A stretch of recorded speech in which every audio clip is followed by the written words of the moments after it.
Hi guys, how's it going? In this video, and the presentation is going to be a little bit different because we've got a couple of problems that we have to deal with on a personal front. So apologies for the background, apologies for the sound, nothing I can do.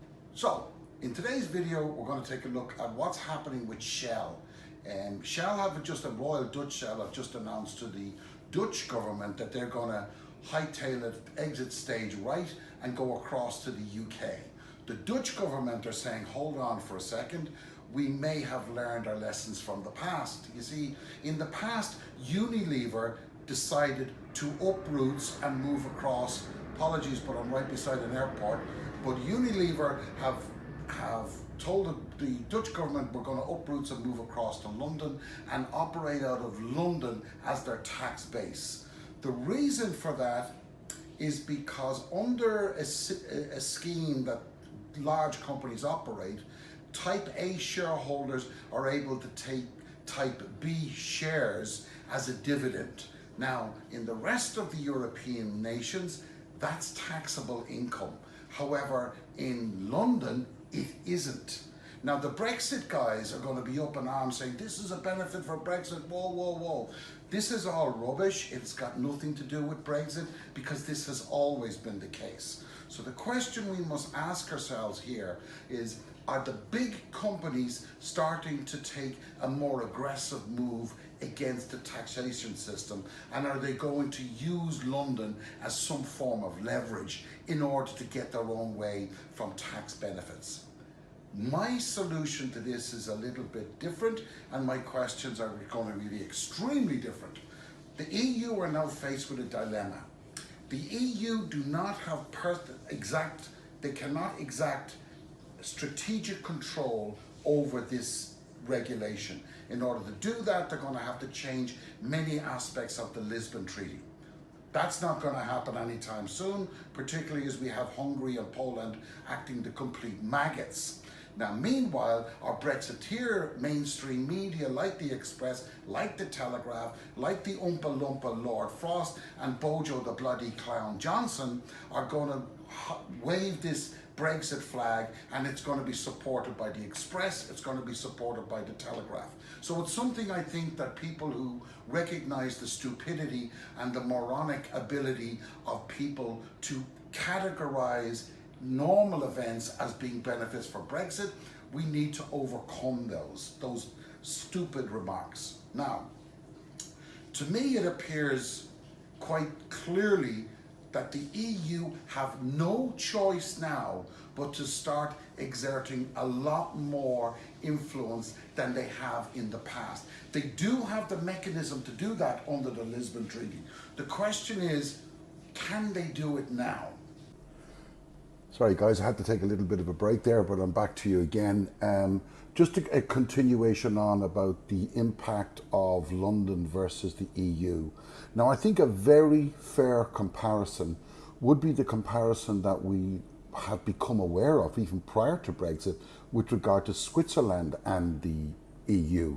Now, as you're probably aware, it was all hailed as a mighty show of strength against the EU was when Switzerland pulled away from the EU negotiating table in May of, was it this year or last year?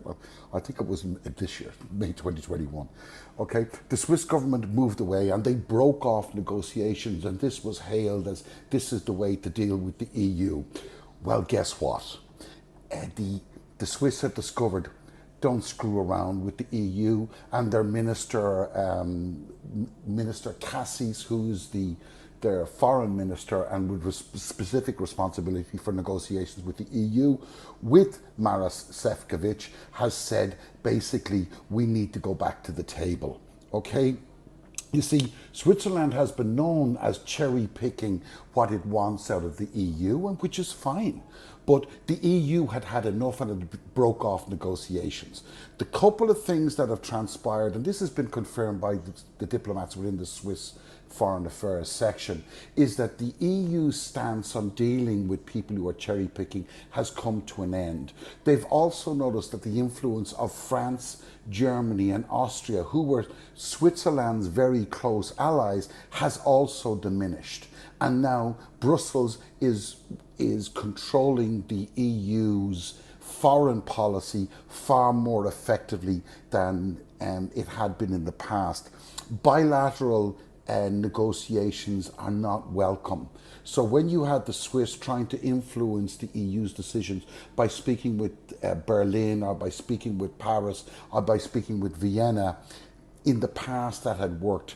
It's not worked now. And the government the Swiss government had stuck with that traditional European policy in its decision-making framework, okay? Namely, having its cake and eating it. And that's according to the Swiss historian Bastian, can't remember his surname, okay?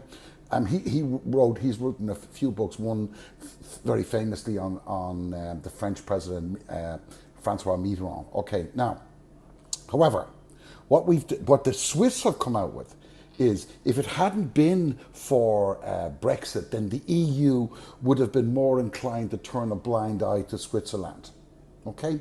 But not anymore.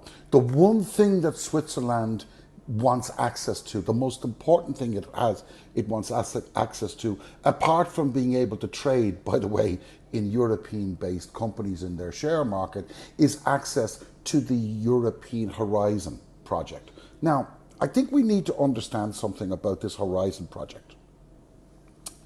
Everybody kind of views the Horizon project as an educational incentive. It really isn't. It is just one massive R&D incentive, and it gives each country equal access to the findings of that R&D. The Swiss want it, and the EU said, you ain't getting it. The UK wants it, and the EU are saying, you ain't getting it. You ain't going to get anything unless we have it all. You agree it all, but you can't cherry pick. And I think that's the message that has suddenly come across to the UK. I think they now realise 100% for sure that if the Swiss cannot cherry pick, the UK has no chance. Absolutely no chance. Guys, I apologise for the way things are going at the moment. It's very difficult for us to deal with personal items.